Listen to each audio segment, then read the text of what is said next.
रघुवीर पंडित के बेटे के साथ शनाया की सगाई करवाकर उसे कहीं ना कहीं एक उम्मीद नजर आ रही थी। साथ ही एक उम्मीद उसे इस बात की भी थी कि अवतार ग्रुप जोधपुर में सबसे बड़ा शॉपिंग मॉल बनाने जा रहा था, जिसमें बहुत सारे आर्किटेक्चर फर्म्स ने अपनी एप्लीकेशंस भेजी थी, जिनमें से एक है अग्रवाल ग्रुप। अपने पति हिम्मत अग्रवाल के जाने के बाद गायत्री देवी ने सारा बिजनेस अपने कंट्रोल में कर लिया था, पर कुछ सालों से कंपनी लॉस में जा रही थी और गायत्री देवी किसी भी हाल में अग्रवाल ग्रुप को फिर से टॉप पर लाना चाहती थी और इसके लिए उनका डिजाइन सिलेक्ट होना बहुत जरूरी था।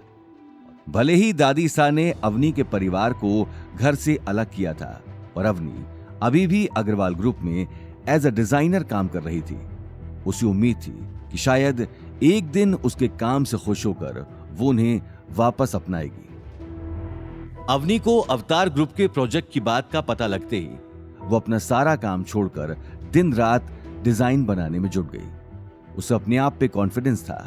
आफ्टर ऑल मुंबई के टॉप कॉलेज से अवनी ने आर्किटेक्चर की पढ़ाई में टॉप किया था और उसका सपना था कि उसे एक दिन दादी सा अग्रवाल ग्रुप का डिजाइन डायरेक्टर बनाएंगी। अगर अवतार ग्रुप प्रोजेक्ट में अवनी का डिजाइन चुन लिया गया तो उसे अग्रवाल ग्रुप का डिजाइन डायरेक्टर बनने से कोई नहीं रोक सकता था। गौतम जब जब अवनी को रात में काम करते हुए देखता तब तब उसे ख्याल आता कि वो अभी के अभी अभिनव को फोन कर एक झटके में अवनी का डिजाइन सिलेक्ट करवा दे। पर अवनी के डिजाइन को देखकर उसे कॉन्फिडेंस था कि अवनी का ही डिजाइन सिलेक्ट होगा और वो बिना वजह अवनी की सेल्फ सक्सेस के रास्ते में नहीं आना चाहता था।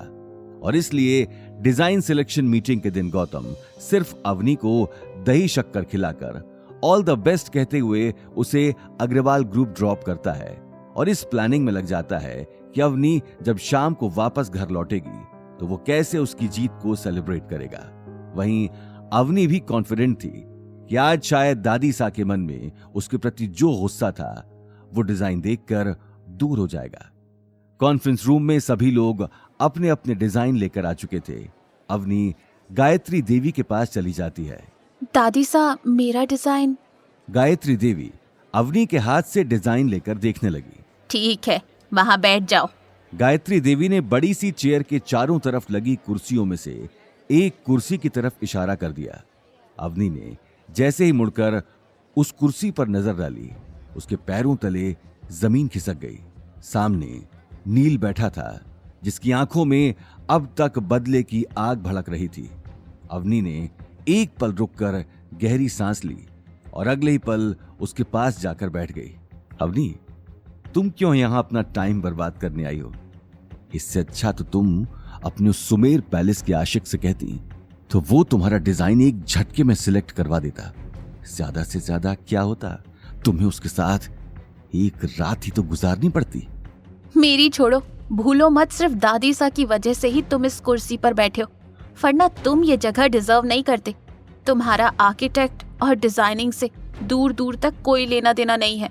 नील ये बात सुनकर अपने आसपास देखने लगा। हालांकि गुस्से से उसका शरीर गर्म हो चुका था, लेकिन इस वक्त वो बात आगे बढ़ाकर गायत्री देवी की इज्जत खराब नहीं करना चाहता था, पर वो अवनी को बिना सबक सिखाए ऐसे जाने भी नहीं देना चाहता था। देखते ही देखते वो घड़ी आ जाती है जिसका सभी को इंतजार था।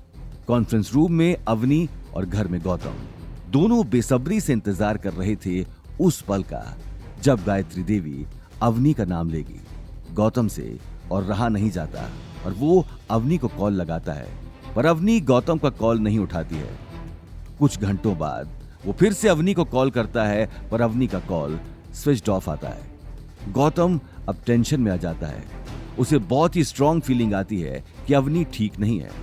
वो अवनी के ऑफिस में लैंडलाइन पर कॉल करता है और उसे पता चलता है कि अवनी बहुत पहले ही ऑफिस से निकल चुकी थी। आगे की कहानी जानने के लिए देखिए अगला एपिसोड सिर्फ पॉकेट एफएम के यूट्यूब चैनल पर और रॉयल वारिस के सारे एपिसोड्स को सुनने के लिए डिस्क्रिप्शन में दी लिंक से डाउनलोड करें पॉकेट एफएम ऐप।